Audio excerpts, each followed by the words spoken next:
The night my mother told me to get out of the house I bought, I thought I'd misheard her. I'd just come back from a long day in Manhattan, dropped my bag by the door, and she was already waiting in the living room with that tight, nervous smile. "We need to talk," she said, and it went downhill fast. She started with how my brother deserves a real fresh start, how he's been through so much, how family helps family. Then she looked me straight in the eye and said I should move back to my apartment in the city full time so he could move in here. When I reminded her that I paid the down payment, that my name is the only one on the paperwork, she didn't even flinch. "You're hardly here, Madison. You have your big career, your life in New York. Your brother has nothing. Don't be selfish." That word hit harder than anything else. Selfish. For buying my parents a safe, beautiful home and letting them live here practically rent-free. I noticed then she had already gathered some of my things by the door, like this decision had been made days ago. She held out her hand for my keys and added, almost casually, that they were planning a housewarming soon to celebrate finally getting the home we always dreamed of. I didn't go to that party. I saw it online instead. Photos of my mother and my brother grinning in my kitchen, grilling in my backyard, captions about our dream home after years of hard work, and comments asking if I had helped at all. My mother replied, "Not really. She was never around. So tell me, what would you do if your mom kicked you out of a house you paid for, then told everyone you never helped?" Stick around, because that was the moment I decided karma needed a little push.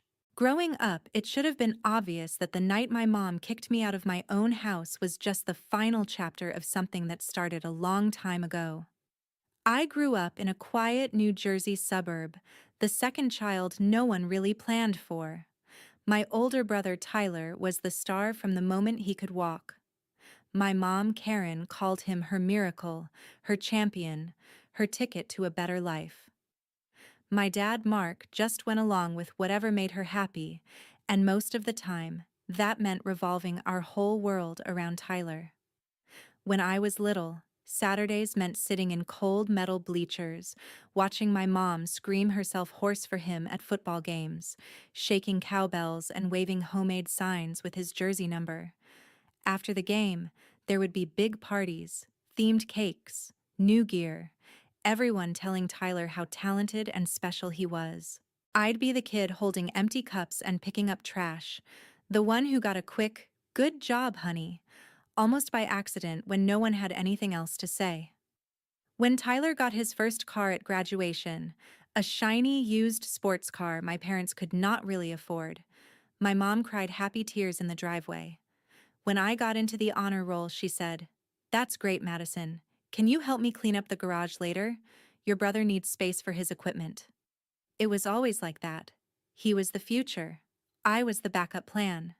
The only people who seemed to see me were my grandparents on my dad's side, Evelyn and George.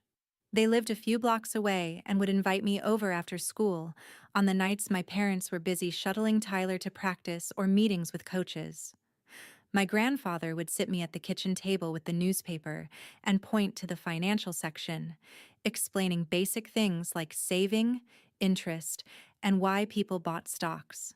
My grandmother taught me chess and told me, "You have to think 3 moves ahead, honey, especially when everyone keeps underestimating you." At school, I was the kid who signed up for the business club and the math team, the one who stayed late to help with fundraiser spreadsheets while everyone else took selfies in the parking lot. I started to realize something important. Numbers didn't play favorites. They did not care that Tyler was the golden boy, that my mom wore his Letterman jacket like a second skin. The numbers only cared if you paid attention and did the work. While my mom was busy telling everyone that Tyler was going to make it big and take care of all of us one day, I was quietly building something else. A life where I wouldn't have to beg for a seat at my own family's table. I just didn't know yet how far my mom would go to keep feeding the fantasy that her golden son could do no wrong, even if it meant lying to herself, wrecking their finances, and eventually pretending I never helped at all. By the time I hit my mid-teens, the gap between how my mom treated Tyler and how she treated me wasn't just a feeling anymore. It was a routine. Tyler had gone off to college to study marketing, and my mom talked about it like he'd been drafted into the NFL. Every phone call from him was a major event. She'd put him on speaker, pace the kitchen, and hang on every word as he bragged about parties and networking with the right people. When the call ended, she'd sigh and say, "Your brother is really going places, Madison. Just wait. He's going to change everything for this family." Meanwhile, I was a junior in high school taking AP classes, running numbers for the school fundraiser, and working part-time at a local coffee shop to save up some money. Nobody made signs for that. After Tyler graduated, things went downhill fast. He bounced between a couple of sales jobs, then announced one night at dinner that he was meant to be an entrepreneur. He'd found a can't-miss opportunity to open a bar with some friends near his old campus. My mom lit up like it was Christmas. "This is it," she told my dad. "This is his big break. We have to help him." Help meant draining most of their savings and taking out a line of credit against the house. My dad looked worried, but he signed the papers anyway because saying no to my mom was not something he knew how to do. I watched all of this from the edge of the room, silent, wondering how many spreadsheets I'd have to fill to match the money they threw at my brother with one impulsive signature. The bar failed within a year. Tyler drank more than he worked, his partners bailed, and suddenly the big break was just another bill. My mom didn't blame him, of course. She blamed the economy, the location, his lazy partners, anything but her golden boy. Then she started cutting corners. No more small vacations, no more repairs unless the roof was literally leaking. She picked up extra shifts at a local office, and my dad started doing side jobs on weekends. I picked up more hours at the coffee shop and started tutoring younger students in math. On top of that, I was doing most of the housework. "Tyler is under so much stress," my mom would say, while handing me a list of chores. "Let him focus on getting back on his feet. You're good with numbers. You'll be fine." It was wild. Their son had blown through savings and credit, and somehow I was the one expected to quietly hold everything together. When I brought home a certificate for a regional math competition, my mom glanced at it and said, "That's nice. Hey, do you have time to clean out the garage this weekend? Your brother might need to store some things from the bar." I'd stand out there surrounded by boxes of promotional cups and bar stools, thinking, how do you love someone so much you're willing to set your whole life on fire for them, and at the same time barely notice the kid who's actually trying to help? The only time I felt truly seen was when I was with my grandparents. My grandfather would check in on my savings account and tell me, "You're doing what your parents should have done. You're building a cushion. Don't let anyone guilt you out of protecting yourself." My grandmother kept reminding me, "You don't have to stay in a place that doesn't value you just because you were born into it." Their words stuck with me when I started applying to colleges. I filled out every scholarship form I could find, stayed up late writing essays while my mom scrolled through Tyler's latest business ideas on her phone. When the acceptance letter from NYU came, with a financial aid package and a scholarship for students in finance, I sat at the kitchen table shaking. I had a way out. My mom's reaction? "New York is so far. Who's going to help us if you're gone? What about your brother?" For the first time, I didn't swallow my answer. I just said, "Maybe this time he can help you," and mailed my acceptance off anyway. I thought moving to New York would put all that dysfunction behind me. I had no idea it was just setting the stage for the biggest betrayal of all. New York felt like another planet compared to my parents' house in New Jersey. At NYU, nobody cared that my brother used to be a high school football star, or that my mom still talked about his glory days like they were yesterday. What mattered was whether you showed up, kept up, and could handle the pressure. For the first time in my life, I wasn't just the quiet kid in the background. I was the one getting picked for opportunities. I threw myself into my finance classes and landed an internship at a small firm in Manhattan my sophomore year. It wasn't glamorous at first. I spent a lot of time in a corner cubicle cleaning up spreadsheets, organizing reports, and running tiny pieces of analysis that probably no one would remember. But people noticed that I never missed a deadline, never turned in something half done, and always asked smart questions instead of trying to impress with buzzwords. Inside that office, I wasn't Tyler's little sister. I was just Madison. Every time I walked past the skyscrapers on my way to work, weaving through crowds of people who all looked like they were going somewhere important, I felt this quiet, steady sense of rightness.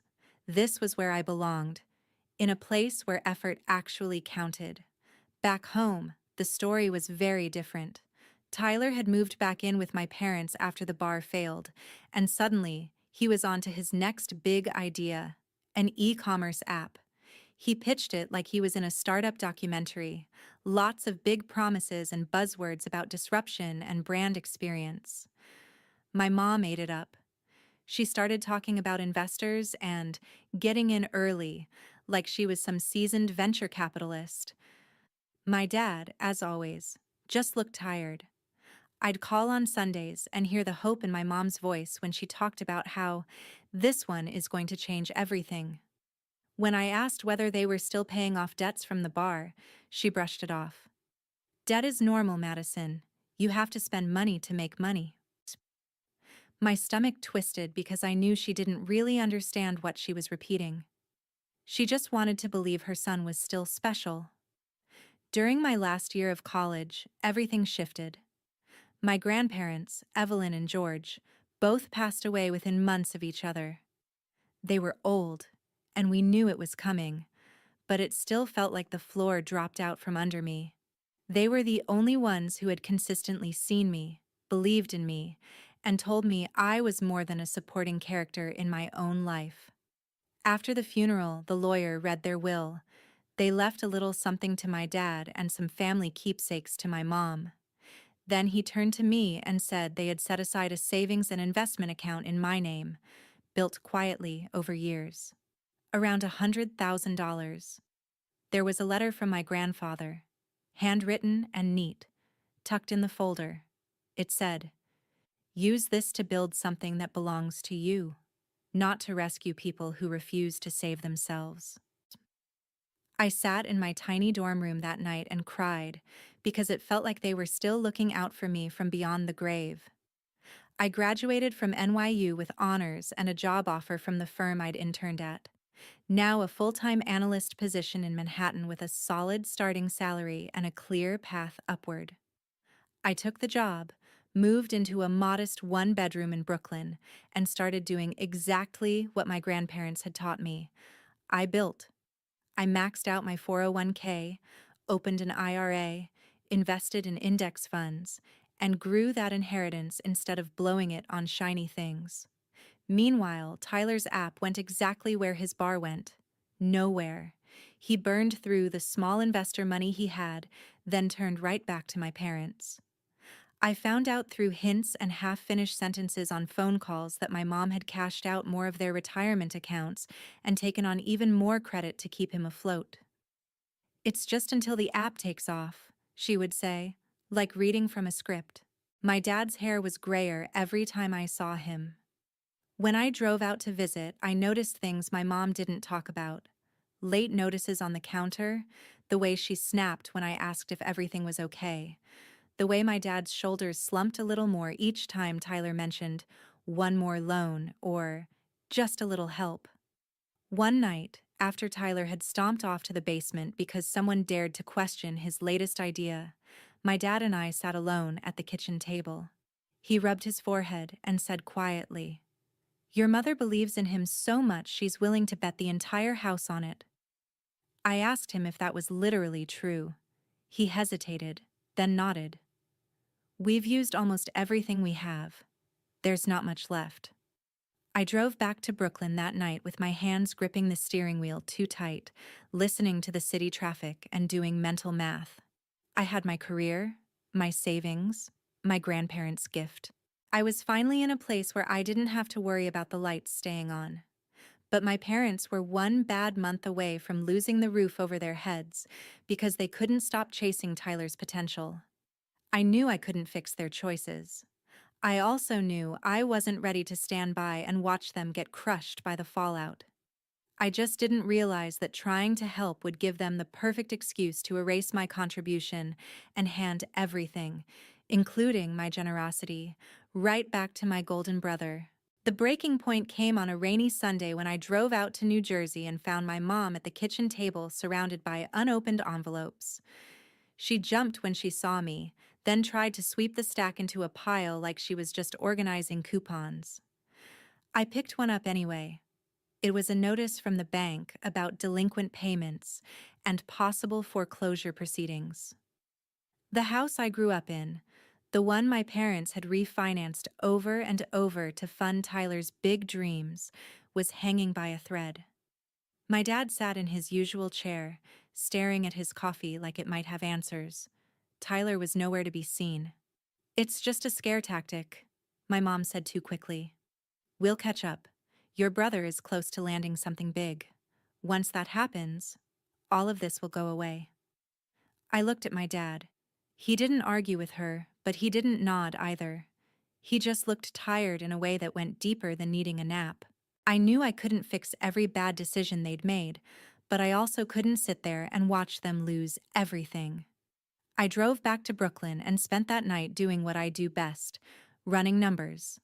I added up what they owed, what it would cost to save the old house, what it would take to move them into something smaller, safer, and sustainable. Throwing money at their current mortgage would just keep them on life support a little longer. Buying them a new place, in my name, would at least give me some control. A few weeks later, I asked them to meet me at a quiet diner halfway between my apartment and their town. I slid into the booth across from them and laid out my plan. "You're drowning," I said, no sugarcoating. "The bank notices aren't going to stop. If you keep hanging on to the house just because it has history, you're going to lose not only the house, but everything else too." My mom opened her mouth to argue, but I kept going. "I've been saving. I have money from my job and from Grandma and Grandpa. I found a smaller place, a single-story bungalow a few towns over. Nice neighborhood, low property taxes, easier to maintain. I can buy it outright with a manageable mortgage and some of my savings. It'll be in my name. You two can live there, treat it as your retirement home, and we stop this cycle before it destroys you." They stared at me like I'd spoken another language. My dad was the first to respond. "You'd do that?" His voice cracked on the last word. My mom's eyes filled with tears, the emotional kind she usually saved for Tyler. "You'd buy us a house?" she whispered, like the idea was unthinkable. Part of me wanted to say, "I'm not buying it for you. I'm buying it to keep you from crashing." But I swallowed that and nodded.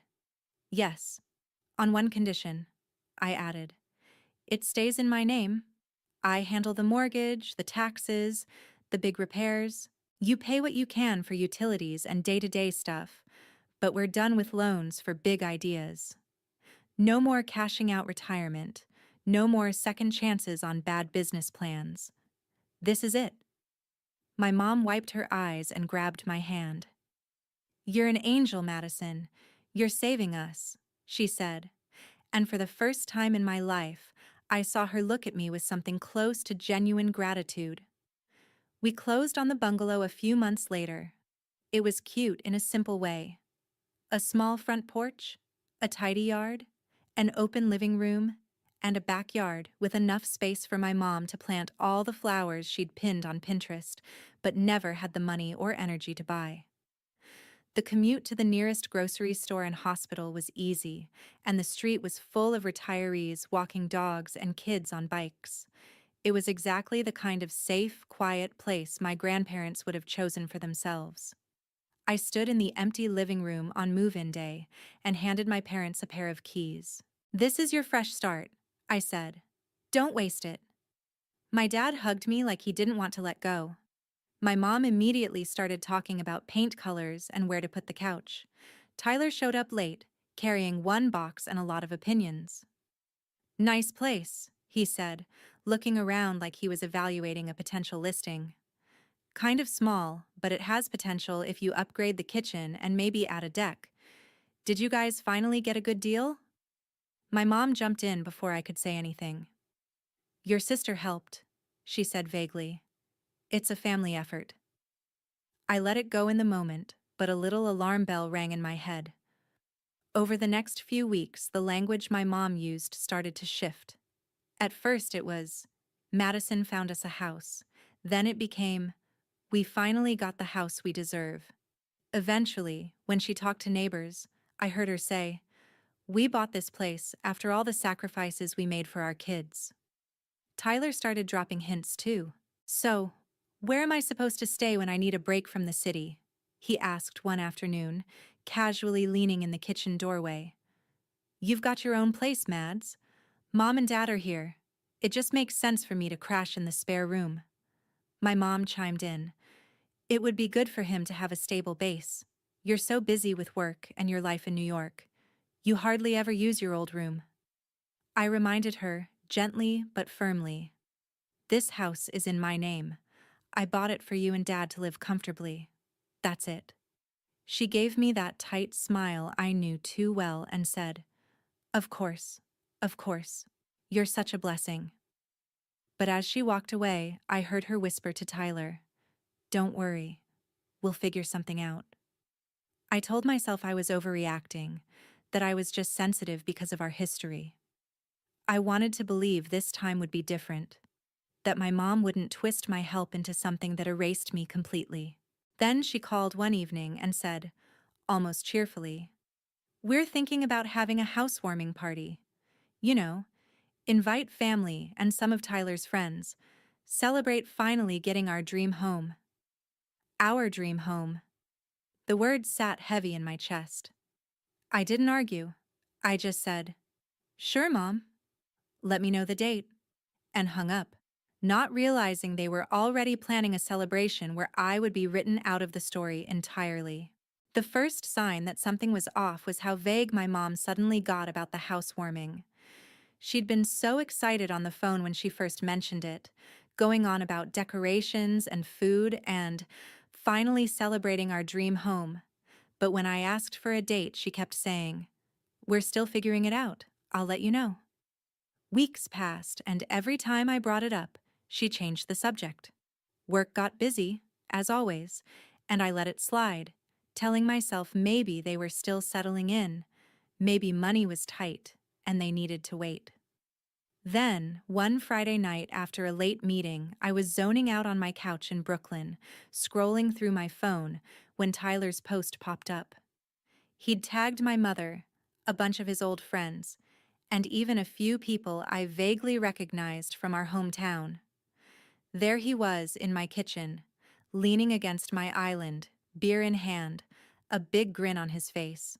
The caption read, "So grateful to finally move my parents into our dream home after years of hard work and sacrifice.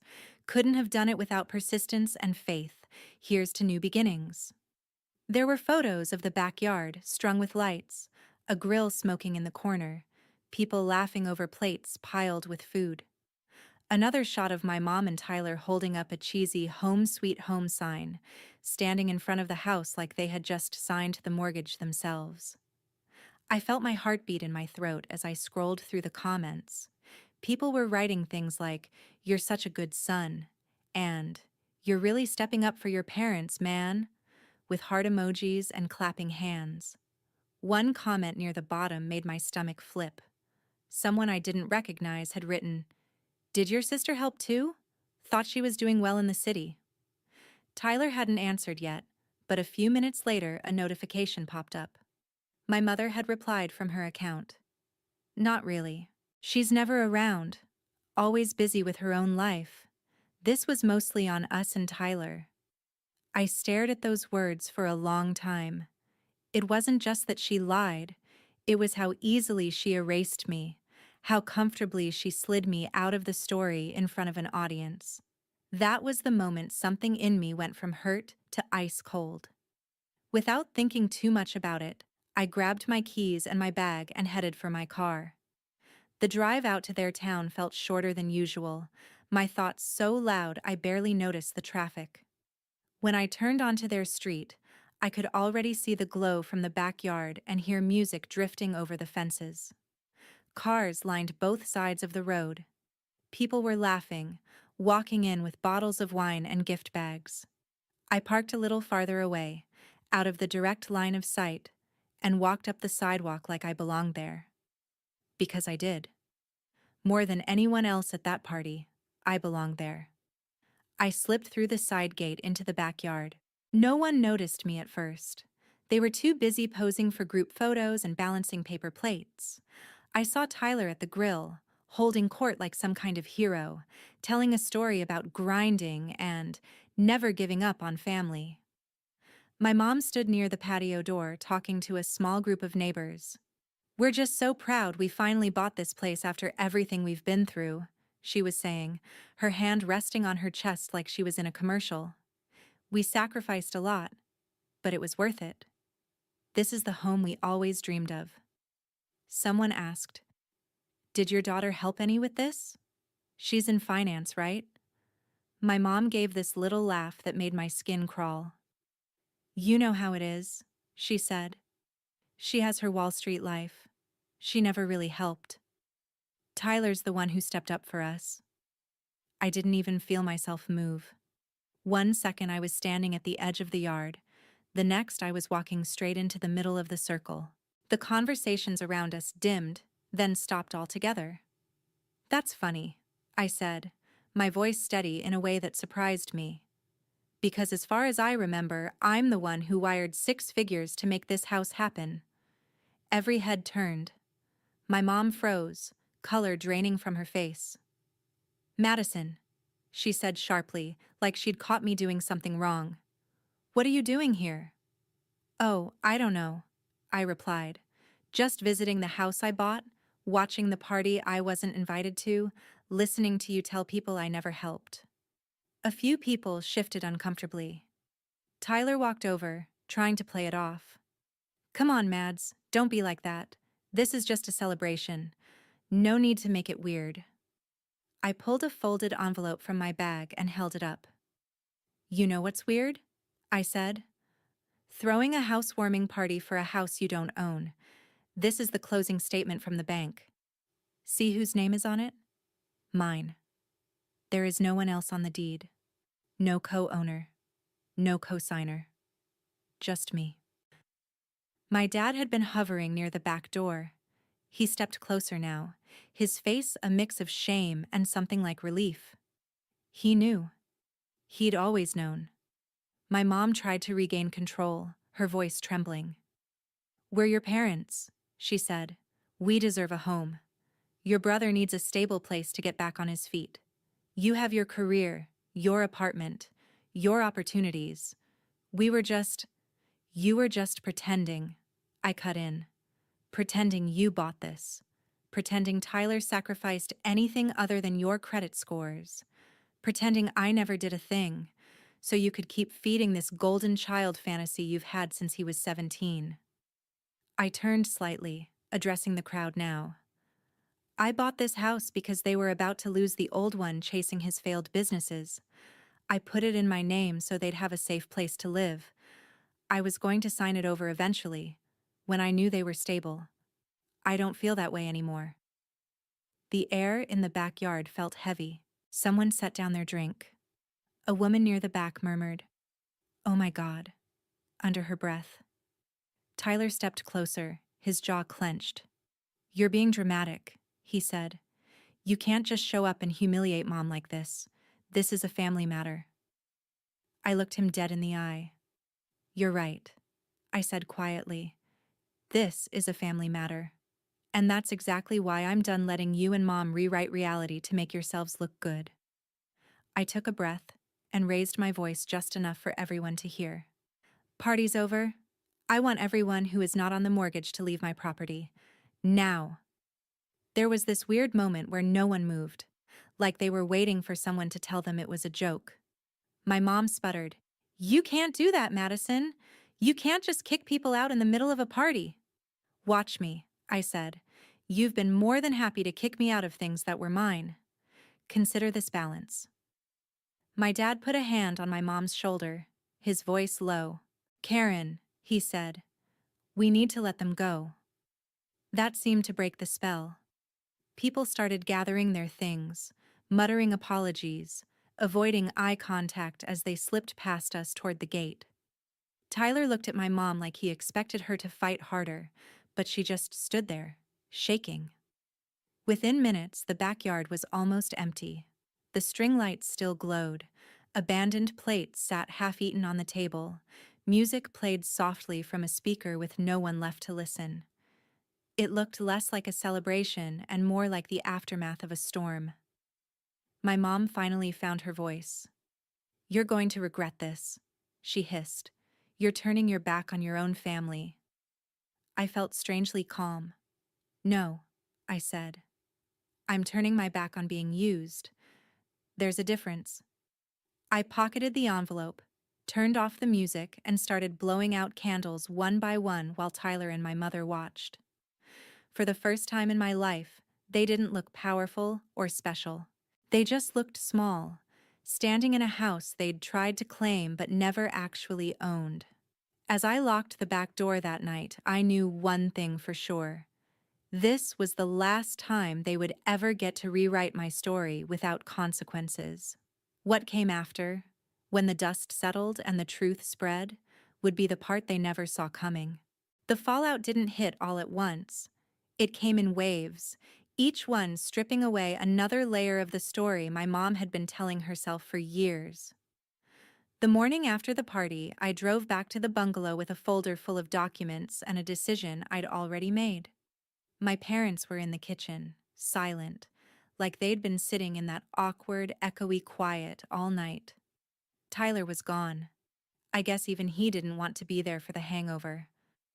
I sat down at the table and laid everything out. The deed, the mortgage statement, the bank letters from their old house that I had pulled out of the stack of junk mail, a basic breakdown of their debts. "Here's where we really are," I said. "You are months behind on payments for the old house. That foreclosure notice isn't a scare tactic. It's a countdown. This place," I tapped the deed, "is in my name. I bought it with my money. I gave you a home so you wouldn't end up on the street. Last night you threw a party in my house, pretended you bought it, and told people I never helped." My mom flinched like I'd slapped her. "I was just embarrassed," she snapped. "We don't need everyone knowing our business." What was I supposed to say? That our daughter had to rescue us? "You didn't have to lie," I said. "You didn't have to erase me." My dad didn't look at me or her, just stared at the paperwork. "What happens now?" he asked quietly. I took a breath. "Now I stop doing what Grandpa told me not to do," I said. "I stop rescuing people who refuse to save themselves. I'm selling this house." My mom's head snapped up. "You can't do that," she said, voice rising. "We have nowhere to go. You can't just throw your parents out on the street." "I'm not throwing you on the street," I said. "I'm giving you 90 days. You can sell what you don't need, find an apartment you can actually afford, talk to a financial advisor, do whatever you need to do as adults. I'll even pay your first month's rent and security deposit. But I am done being your safety net while you rewrite me out of your life." She called me heartless, ungrateful, accused me of letting money change me.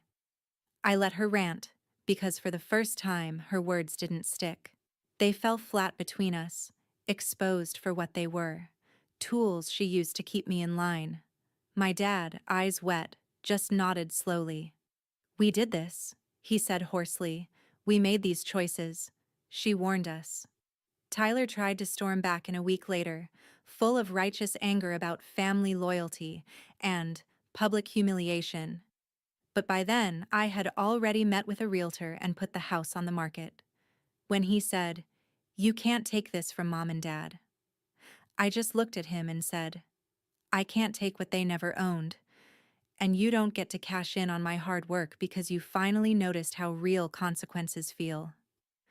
Word got around faster than I expected. People who had been at the party told their version of the story, complete with my mom's "she never helped" comment and my little reality check afterward. Some folks unfriended her quietly. A few called me to say they were proud of me for standing up for myself. On social media, Tyler went quiet for a while. When he resurfaced months later, his posts were about grinding in a very different way. Late night shifts, humble beginnings, nothing like the glossy entrepreneur persona he'd tried to curate. The old house, the one they'd refinanced to death, eventually went into foreclosure. The bank stopped sending warnings and started sending final notices. They lost it. My parents ended up in a cramped two-bedroom apartment in a less than ideal part of town, the kind of complex with thin walls and overflowing dumpsters and neighbors who played loud music at all hours. My mom hated it. She complained about the noise, the lack of space for her plants, the way the light never seemed to hit quite right. She complained about everything except the choices that got her there. Tyler bounced between jobs. Nothing glamorous, mostly physical work and low-level service positions he would have laughed at in his "I'm born to be a CEO" days. For the first time in his life, no one was calling him a prodigy. He was just another guy dragging himself through long shifts and paying bills one paycheck at a time. Meanwhile, I closed on the sale of the bungalow. After paying off the remaining mortgage and fees, I took the profit and did what I always do. I invested. I boosted my retirement accounts, diversified my portfolio, set aside a chunk for a future home that would belong only to me and any family I chose on my own terms. I started therapy too, because walking away from your parents doesn't come without scars, no matter how justified it is. There were nights I cried, not because I regretted my decision, but because I was grieving the idea of the family I never actually had. My mom sent emails and left voicemails for a while, messages that swung between guilt trips and apologies that never quite admitted what she did. "We're family," she would say. "We make mistakes. Don't you think you went too far?" I never responded. I kept one email from my dad, though. It said, "I'm sorry I didn't protect you the way I should have. You deserved better.